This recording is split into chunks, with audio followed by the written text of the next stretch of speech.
Hello दोस्तों, स्वागत है आप सभी का हमारे इस यूट्यूब चैनल में।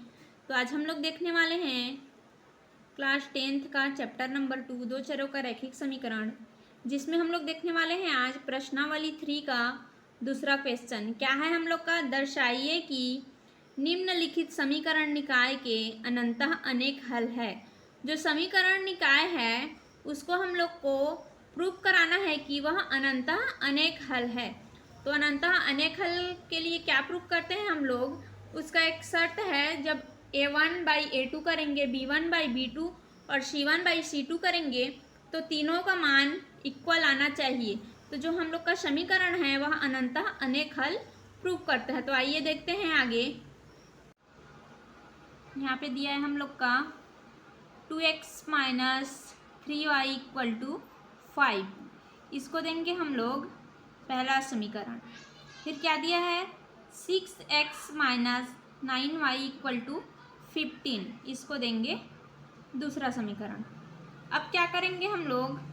जो समीकरण 1 है उसकी तुलना हम लोग a1x + b1y = c1 से, और जो समीकरण 2 है उसकी तुलना हम लोग a2x + b2y = c2 से करेंगे और a1 b1 c1 a2 b2 c2 का मान निकालेंगे। तो लिखेंगे 2x - 3y = 5 की तुलना किससे करना है हमें? a1x + b1y = c1।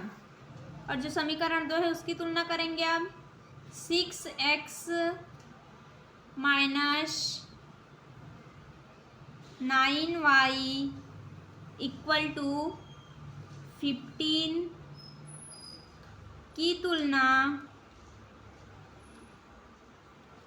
a2x + b2y = c2 से करेंगे। अब यहाँ से हम लोग देखेंगे a1 = कितना प्राप्त होगा? a1 = 2।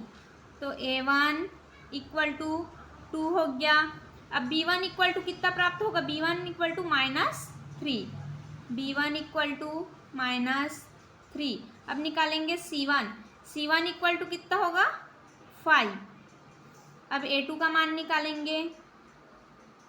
a2 = कितना हो जाएगा यहाँ पे? 6। b2 = कितना हो जाएगा? b2 = -9। और c2 = 15। अब क्या करते हैं हम लोग?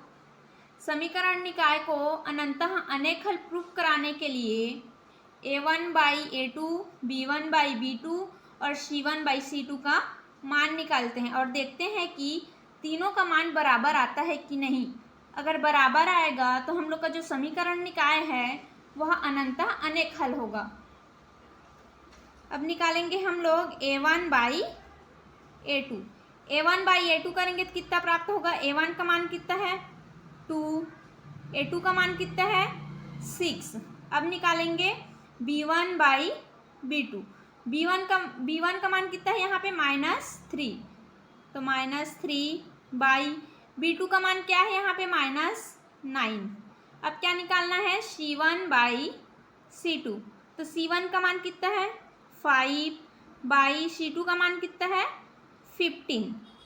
अब यहाँ से देखते हैं हम लोग, ये हो जाएगा 2 1 जा 2, 2 3 जा 6। ये हम लोग का माइनस माइनस का प्लस हो गया। 3 1 जा 3, 3 3 जा 9। ये हो गया हम लोग का 5 1 जा 5, 5 3 जा 15। तो यहाँ से हम लोग a1/a2 का मान कितना प्राप्त हो रहा है? 1/3। b1/b2 का मान कितना प्राप्त हो रहा है? 1/3। और c1/c2 का मान कितना प्राप्त हो रहा है? 1/3। हम लोग देखते हैं कि जो हम लोग का a1/a2 b1/b2 और c1/c2 तीनों का मान 1/3 ही प्राप्त हो रहा है। तो हम लोग का जो समीकरण निकाय है वह अनंतः अनेक हल होगा। तो यहाँ पे लिखेंगे हम लोग a1/a2 = B1/B2 equal to C1/C2। सबको इक्वल में क्यों ले रहे हैं? हम लोग का जो तीनों का मान है यहाँ पे देखते हैं, A1/A2 का मान भी 1/3 प्राप्त हुआ है, B1/B2 का मान भी 1/3 प्राप्त हुआ है, C1/C2 का मान भी 1/3 प्राप्त हुआ है। तो तीनों को हम लोग इक्वल में लिख सकते हैं। अब इसके बाद क्या करेंगे? अतः समीकरण निकाय